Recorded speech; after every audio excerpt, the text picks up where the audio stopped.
Hola amigas y amigos, Abel Reynoso, bienvenidos a Narcomentario. Estamos hablando del tema de la lucha contra el narcotráfico o su gran fiasco que es la supuesta lucha contra el narcotráfico, en la que básicamente todos estamos de acuerdo que no ha servido. Todos conocemos en general las razones, pero ahora estamos analizando algunas de ellas más detalladamente.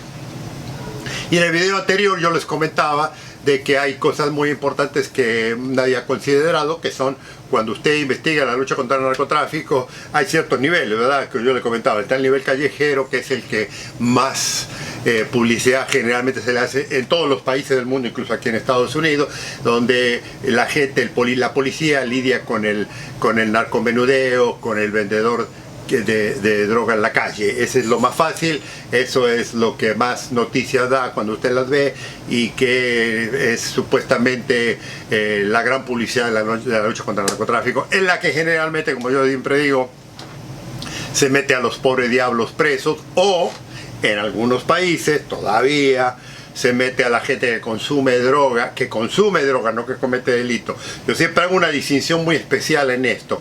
Hay gente que consume droga y comete delitos. O sea, una cosa es ser delincuente y ser drogadicto, y no necesariamente el delincuente roba, como es el mito famoso de que roba para mantener mi adicción, sino que le encanta el uso de la droga y además es un delincuente de carrera. Y hay gente que comete delitos para satisfacer el tema de la droga, y generalmente es por muy poco dinero. Pero también tenemos el que usa droga ante el público, no comete ningún delito, no comete ninguna fechoría, no hace ningún desastre públicamente, pero porque está drogado se lo llevan preso en algunos países. O sea, esa atrocidad que ha contribuido tanto al crecimiento de la población carcelaria en todo el mundo, incluso aquí en Estados Unidos, es parte de este fiasco de la lucha contra el narcotráfico. Pero ahora estamos hablando de la lucha contra el tráfico como la conocemos, y le digo a nivel callejero, y le comentaba en el video anterior que una de las cosas que afecta mucho de esto es, obviamente, en nuestros países particularmente, es la corrupción. La corrupción a nivel callejero ocurre porque, y le digo esto como le comenté en el video anterior, yo lo he hablado con policías honestos y chuecos o torcidos o tranzas o corruptos, lo he hablado con delincuentes que trabajan en ciertas zonas y me han contado, lo he hablado con vecinos, lo he hablado con la gente del pueblo, que me cuenta, en tal lugar todo el mundo sabe que te vende droga, pero nadie lo puede tocar, y si usted va y se queja, mañana vienen y le rompen la casa, o le hacen un daño a usted, o le arruinan el auto, o le arruinan, le tiran porquería en la casa. O sea, siempre hay un desastre. ¿Por qué? Porque ese es el lugar donde vende droga, el que está encargado de esa zona, o el que vende droga ahí, está arreglado con la policía. Esto es muy común en nuestros países, desafortunadamente. No le digo en todos lados, porque no vamos a ser injustos, no vamos a decir todas las policías son corruptas, pero esta es una realidad. Incluso los buenos policías, que le digo, que me lo han contado, son los que odian mucho de esta parte del trabajo que tienen que enfrentar la droga, porque tienen compañeros que protegen a estos narcotraficantes, y que el problema es, o sea, el narcomenudista, el problema es que todo el barrio, toda la colonia, o toda la gente que vive alrededor sabe quiénes son. O sea, no solo que sabe quiénes son los delincuentes, sino que sabe quiénes son los policías que trabajan con ellos, porque los ve en todos lados igual. Entonces, ese problema de la corrupción, que empieza a mellar desde muy abajo, no es un dinero muy alto, pero sí es un dinero constante. Y es el dinero que, le digo yo, comienza desde muy abajo, porque desafortunadamente uno de los grandes problemas que nosotros tenemos en Latinoamérica es que no apreciamos ni valoramos el trabajo policial como se debe de hacer. Por eso la falta de respeto, por eso la falta de credibilidad. Y entonces, ¿qué ocurre? Cuando usted tiene un crimen, cualquier crimen que sea, un crimen que es protegido por la policía, los demás crímenes no pueden ser tampoco resueltos. O sea, obviamente le estoy hablando que si hubiera un asesinato grande, que si hubiera una violación, que si hubiera algo atroz, sí, obviamente ahí sí tuviera que actuar la justicia y la policía. Pero por lo general aquí empezamos con el problema de que cómo la corrupción afecta al barrio. O sea, cómo la corrupción policial afecta al barrio. Que obviamente lo hacen porque, primero, porque no ganan buen dinero, segundo, porque no tienen ni ninguna ética y moral, y además porque son delincuentes en realidad disfrazados, como yo siempre digo. El policía corrupto es un delincuente disfrazado de policía, o sea, no es un policía, porque un policía, un verdadero policía de carrera, y le digo, le está hablando uno que siempre ha creído en la ética y la moral de la posición desde el punto de vista, estamos específicamente hablando de drogas, no debe uno de andar mezclando una con otra. Pero desafortunadamente en nuestros países eso es parte de la cultura, de la cultura que se asocia mucho con el tema del narcomenudeo en nuestro pueblo, en nuestra ciudad. Y ahí empieza el problema. O sea, ese es el primer nivel. Acuérdese que yo le comentaba que en el primer nivel siempre tenemos el problema de que sabemos en muchos de nuestros barrios, en muchos de nuestros países, en las favelas o en las villas, sabemos quién es el que vende la droga. Y sabemos que esa persona que vende droga también es en ciertos lugares, no en todo, protegido por el sistema de seguridad, por las fuerzas de seguridad de la zona, particularmente en la zona policial.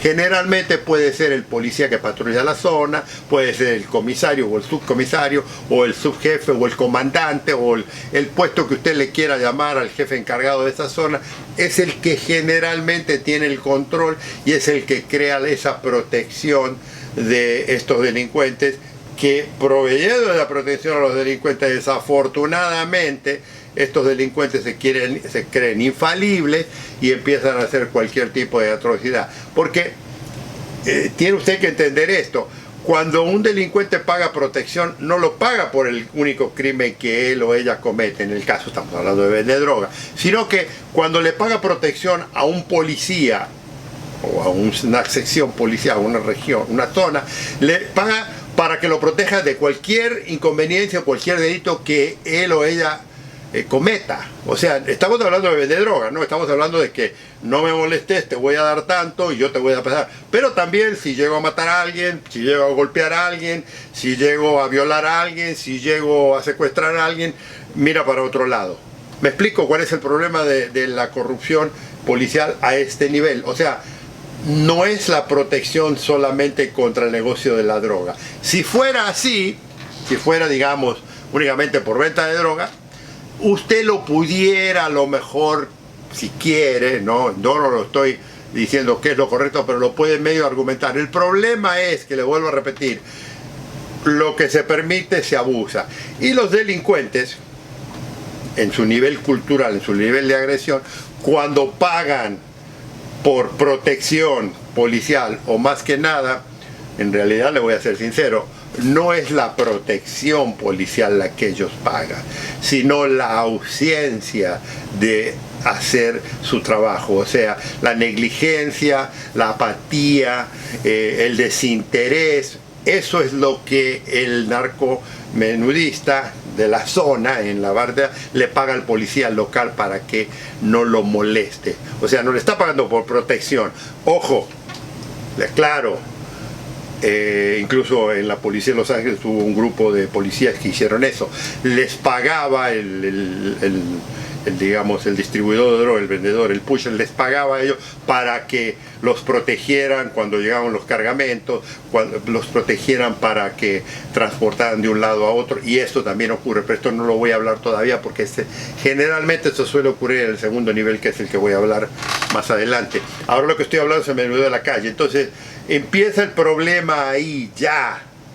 No es de la venta de droga, amigos, amigas, sino de la anomalía que crea y el problema que crea empezar a comprar policías para que no hagan su trabajo, para que miren para el otro lado, para que se hagan los indiferentes. A lo mejor no participan, porque esta es otra ironía.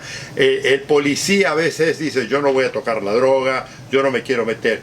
pero y el delincuente le va a decir, lo único que queremos es que no nos molestes y que mires para otro lado. O sea, hay obviamente una participación, porque un policía tiene, por orden de la ley, por orden del gobierno y por parte del servicio a la sociedad, proteger a la ciudadanía, y cuando no lo hace, pues le afecta. El problema que le estoy comentando es este. Le comento, conozco ciudades en las que se han cometido grandes delitos por individuos que venden droga, y no estoy hablando de grandes narcotraficantes, que venden droga, pero que se han expandido a otros delitos digamos, secuestrar gente, de violar muchachas, por ejemplo. Había un, y ahora ha calmado mucho, pero sigue siendo, viene a la mente un cierto pueblo muy conocido, fronterizo, en la que se desaparecieron cerca de 500, 600 mujeres en una cantidad de años, en la que nunca se supo quiénes eran los culpables. Y esto era porque muchos de los que participaban en ese tipo de delito eran delincuentes que trabajaban para los carteles locales de la droga de la distribución. O sea, esto no tenía nada que ver con el narcotráfico, pero muchas víctimas, mujeres jóvenes, perecieron, nunca fueron encontradas, incluso muchas desaparecieron, e incluso algunas sí aparecieron muertas, pero jamás se pudo entender. Este es el tipo de problema que yo le digo cuando usted empieza a mezclar el narcotráfico con el problema de la corrupción local, con la corrupción policial en el barrio. O sea, cuando yo hablo de la corrupción, no estoy hablando específicamente de que el policía le pagan para proteger al narco. No, le pagan para proteger a todo el delito, todos los tipos de delitos que el narcotráfico o que los narcotraficantes cometen, y que según ellos, por el hecho de estar pagando, tienen venta libre. Amigos, amigas, lo vamos a continuar esto porque es sumamente interesante. Los espero en el próximo Narcomentario. Un gusto saludarlos.